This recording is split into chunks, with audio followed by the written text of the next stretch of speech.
students, today we are going to start with Indian Contract Act. आज हम Indian Contract Act का topic start करेंगे with notes. The name of the today's topic is Contract of Agency. So let's begin with Contract of Agency. तो Contract of Agency has been defined under section 182 of Contract Act. ये section 182 में explain किया गया है and it gives a definition of agent and principal. तो चलिए समझते हैं agent और principal कौन होते हैं. Basically, contract of agency is a kind of a contract that takes place between agent and principal. Agent और principal के बीच में होने वाला contract of agency कहलाता है. तो चलिए अब देखते हैं agent कौन होता है और principal. करते हैं principal की. Principal is the person who puts an authority and delegates the authority on agent. Principal एक person होता है जो work की अथॉरिटी और लाइबिलिटी किसी दूसरे पर्सन को डेलीगेट करता है एंड दैट्स एजेंट. और एजेंट वो पर्सन है जिसके ऊपर वो लाइबिलिटी और अथॉरिटी डेलीगेट करी गई होती है. तो basically agent works on behalf of principal under the authority delegated by the principal. Principal के द्वारा डेलीगेट की हुई अथॉरिटी और लाइबिलिटी या किसी भी वर्क को परफॉर्म करने की लाइबिलिटी एजेंट पर डाली जाती है और एजेंट उसी के बिहाफ पे वो एक्ट परफॉर्म करता है. A ask the B or delegate the authority on B to buy some goods on the behalf of A, then B will acting as agent and A will be the principal. And in front of the third person, that is a third party, B will be the agent and B will be acting on the behalf of A for performing the act of buying the goods. तो friends मुझे लगता है कि आपको ये example के साथ contract of agency समझ आया होगा. सो अब देखते हैं इसके फीचर्स. सेक्शन 183, 184 एंड 185 ये प्रोवाइड कर रहे हैं इंपॉर्टेंट फीचर. सबसे पहला है कॉम्पिटेंट प्रिंसिपल. तो जैसे कि मैंने आपको बताया कि जो मेन एलिमेंट जो कॉन्ट्रैक्चुअल लायबिलिटी है वो अराइज होती है प्रिंसिपल और थर्ड पार्टी में. इसका मतलब ये है कि जो मेन कॉन्ट्रैक्चुअल नेचर होनी चाहिए वो प्रिवेल करनी चाहिए प्रिंसिपल में और थर्ड पार्टी में rather than taking on agent. तो ये बहुत इंपॉर्टेंट है. Must be competent to contract. वो मेजॉरिटी की एज का होना चाहिए, साउंड माइंड का होना चाहिए और as per the norms of the contract act वो फुली कॉम्पिटेंट होना चाहिए एक कॉन्ट्रैक्ट को परफॉर्म करने के लिए. नेक्स्ट पे बात करते हैं agent may not be competent. तो जैसे कि मैंने आपको बताया कि agent is just like a link between principal and third party. तो एजेंट जो है वो वर्क करता है सिर्फ प्रिंसिपल के बेस पे. सो इट्स नॉट इम्पॉर्टेंट कि एजेंट भी कॉम्पिटेंट हो कॉन्ट्रैक्ट के लिए, बिकॉज एजेंट और थर्ड पार्टी में कोई कॉन्ट्रैक्चुअल रिलेशनशिप बिगिन नहीं होता है, क्योंकि जो एक्चुअल रिलेशन होता है कॉन्ट्रैक्चुअल वो प्रिवेल करता है प्रिंसिपल और थर्ड पार्टी में. So it is not important to have a competency of agent while the contract of agency. And the last feature is that no consideration that is provided under section 185. According to this provision, बाकी contracts में जैसे कि बहुत important essential होता है consideration, लेकिन agency के concept में कंसिडरेशन का होना इंपॉर्टेंट नहीं है. After the commission of the act of the agent got the remuneration or commission in return of performing the act. Have a look on the various types of agents. So there are 4 kinds of agents. एक type जो agent की है that's factor. Like factors are like mercantile agents who act on the behalf of their principal for performing the sale of the goods of consignment. So basically factors जो है ये कोई भी consignments के good को cell करने के लिए जो भी एक्ट होता है उसे परफॉर्म करते हैं. बात करते हैं ब्रोकर्स के बारे में. Brokers are also like the agents but they do not have the possession of the goods. इनके पास गुड्स का पोजेशन भी नहीं होता, लेकिन इनके पास ये पावर होती है कि सेल के रिगार्डिंग कोई भी नेगोशिएशन है जो प्रिंसिपल और थर्ड पार्टी के बीच में कॉन्ट्रैक्चुअल रिलेशनशिप को लेकर है उसमें ये पार्टिसिपेट करते हैं कि they has a power to negotiate the sale. Sale के रिगार्ड में कोई भी नेगोशिएशन है कॉन्ट्रैक्ट को लेके तो they has a power to do so. अब बात करते हैं ऑक्शनियर्स की. So basically auctioneers are the persons who conduct the sale in the form of auction. जब ऑक्शंस परफॉर्म होती हैं, किसी गुड्स की ओपन सेल कंडक्ट होती है, उसे कंडक्ट करने वाला एजेंट जो है उसे कहा जाता है ऑक्शनियर्स. So the agents who conduct the open sale and the auction are termed as auctioneers. अब बात करते हैं डेल क्रेडिट एजेंट्स के बारे में। ये वो एजेंट्स होते हैं जो एक्स्ट्रा कमीशन चार्ज करते हैं and the liability of such agents are remains at secondary. इनकी जो लायबिलिटी है वो सिर्फ सेकेंडरी होती है in case of third party. वो सिर्फ थर्ड पार्टी के फेलियर और डिफॉल्ट के लिए ही लायबल होते हैं, प्रिंसिपल के लिए। So these were the 4 major types of the agents. So friends, now let's talk about some modes of agency, that how the contract of agency creates. So here we are going to discuss the modes of creation of agency. So the very first mode is emergency. It has been mentioned under section 189. It talks about a situation when the emergency came ahead in the way of agent. ये जो mode emergency का है ये उस type की emergency को denote करता है कि जब एजेंट और प्रिंसिपल का रिलेशन जो है वो एग्जिस्टेंस में नहीं है, या फिर अगर एग्जिस्टेंस में है और उसकी पार जो है वो उसकी इम्प्लाइड पार से एग्जिस्ट करते हुए भी उसको एक्सीड करती है, तो वहाँ पे इमरजेंसी की सिचुएशन प्रिवेल करती है.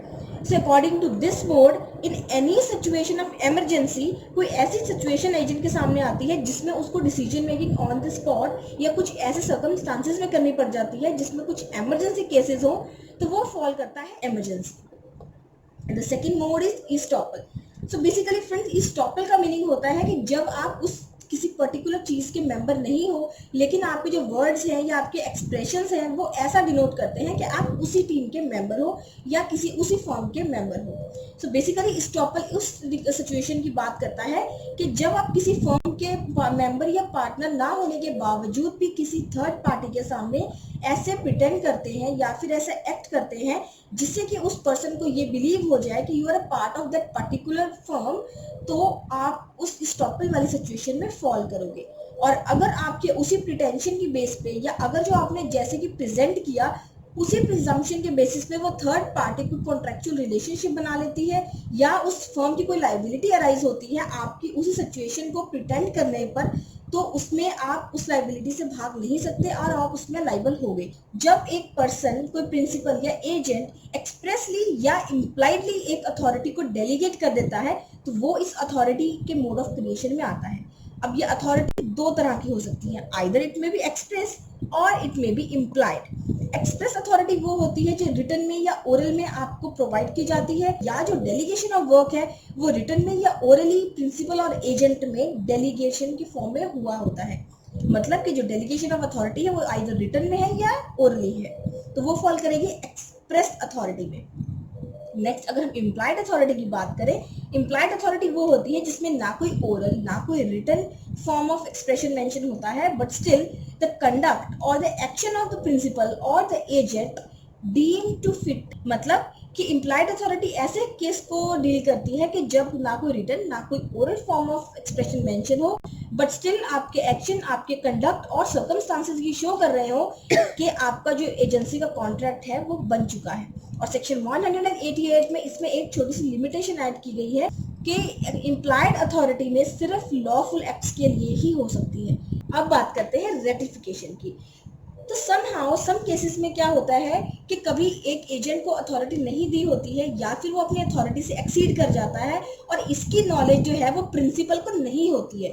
तो जब उसको बाद में वो एक्सप्रेशन या वो एक्ट कर देने के बाद उस प्रिंसिपल को पता चलता है, उसके पास दो ऑप्शंस रह जाते हैं, आइदर वो अपने एजेंट के एक्ट को एक्सेप्ट कर ले या फिर वो उसको रिफ्यूज कर दे. तो अगर वो उसको एक्सेप्ट करके कंफर्म करता है तो दैट इज कॉल्ड रेटिफाइड, और रेटिफाइड होने वाली प्रोसेस को कहते हैं रेटिफिकेशन.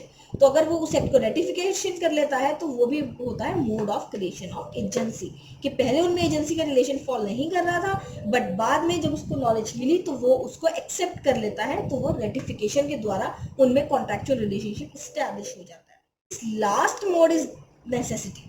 कई बार ऐसा होता है कि कुछ इंपॉर्टेंट सिचुएशंस में कई बार जरूरत की वजह से किसी को एजेंट और प्रिंसिपल का रिलेशन या कॉन्ट्रैक्चुअल रिलेशन इस्टेब्लिश करना पड़ता है. फॉर एग्जाम्पल कोई लॉस को गुड में कन्वर्ट करने के लिए या कोई किसी भी लॉस को प्रिवेंट करने के लिए, या फिर कोई ऐसी सिचुएशन जो जरूरत पड़ने पे मजबूरन निभानी पड़ती है, वो फॉल करती है नेसेसिटीज में. कि कभी हमारी नेसेसिटी की वजह से हमें कोई कॉन्ट्रैक्चुअल रिलेशन बनाना पड़ता है एज प्रिंसिपल एंड एजेंट, तो वो होगा mode of creation of agency in the case of necessity. So friend, these were some of the modes of creating the agency. The number one was emergency, कि हम emergency की situations में जब बनाते हैं, और estoppel जब हमारे words और हमारी spoken जो है वो ये pretend करती है कि हम उसके partner हैं, तो वो हमारा relation उस regard में establish कर देती है. And another was authority, जब हम verbally या conduct की वजह से authority delegate करते हैं. Next was a necessity, जब हम ज़रूरत की वजह से ये contractual relation establish करते हैं. एंड लास्ट था रेटिफिकेशन, जिसमें हम नॉलेज हो जाने के बाद, एक्ट परफॉर्म हो जाने के बाद उसे कंफर्मेशन देते हैं. और रेटिफिकेशन के जो सेक्शंस इन्वॉल्व हैं, दैट्स 196 to 200. इस रेटिफिकेशन को हम अलग अपने वीडियो में भी कवर करेंगे, जिसमें कि हम रेटिफिकेशन को डीपली डिस्कस करेंगे. And now the duties of agent. So these are some of the duties that has been provided in some sections of Contract Act. So let's discuss the very first duty, that's not delegation. It means that no delegation of authority if once delegated to agent. सबसे पहली duty जो agent की है वो ये है कि एक बार उसे अगर कोई ड्यूटी डेलीगेट हो गई है तो वो फर्दर डेलीगेशंस नहीं कर सकता. ये प्रोवाइडेड है सेक्शन 190 में. He has no right to appoint the sub agents, but he can appoint the agent that is called sub-agent that has been defined under section 191. इस सेक्शन के अंदर वो सब एजेंट को अपॉइंट कर सकता है, लेकिन सिर्फ कुछ एक्सेप्शनल केसेस में. और वो एक्सेप्शनल केसेस को कुछ होंगे ऐसे कि या तो वो जो पर्टिकुलर एक्ट है उसके लिए ये नेसेसरी है, ये रिक्वायरमेंट है कि उस एक्ट के लिए किसी दूसरे पर्सन की जरूरत पड़नी ही पड़नी. उन केसेस में हम सब एजेंट को अप्रूव कर सकते हैं. That has been defined under section 191. And the second duty is to follow the instructions. So this duty has been imposed under section 211 of Contract Act. इस ड्यूटी के अकॉर्डिंग ये ड्यूटी है agent की कि वो अपने प्रिंसिपल के दिए हुए सारे इंस्ट्रक्शंस को फॉलो करे. So it's duty of the agent to follow the instruction of the principal of strict note. And the third duty is to provide proper skill and care, and this is stated under section 211. According to this provision, this is the duty of the agent to provide the diligence work to the principal. इस duty के according ये duty है agent की कि वो proper अपनी skills और carefulness के साथ उस वर्क को परफॉर्म करे. ये एक ऑब्लिगेशन होता है एजेंट पे कि वो अपनी प्रॉपर डिलीजेंस के साथ वर्क करे और प्रॉपर केयर के साथ उस एक्ट को परफॉर्म करे. And the fourth duty is to render the proper accounts. According to section 213, ये वो अपने प्रिंसिपल को एक fair and just accounts render करे और प्रॉपर इंटरवल्स पे उसको प्रॉपर अकाउंट्स की इंफॉर्मेशन और रिकॉर्ड्स प्रोवाइड करे. And the another duty is not to earn the personal profits. That's no personal profits at all. तो दो सेक्शंस बात करते हैं इसके प्रॉफिट्स को लेके. Number one section 215 and thereafter 216. 216 के अकॉर्डिंग ये ऑब्लिगेशन इम्पोज्ड है एजेंट पे कि वो कोई भी ऐसी डील परफॉर्म नहीं करेगा जो प्रिंसिपल के नॉलेज के बाहर है और उसके पर्सनल प्रॉफिट्स को इस्टेब्लिश करने के लिए करी जा रही है. सो any deal in regard of making the personal profits is prohibited under this. अगर एजेंट कोई ऐसी डील फाइनल करता है without the consent of the principal और फाइनली वो डील जो है जाके डिसएडवांटेजियस हो जाती है प्रिंसिपल के लिए, तो उस केस में भी इसे ये सब करना अलाउड नहीं है.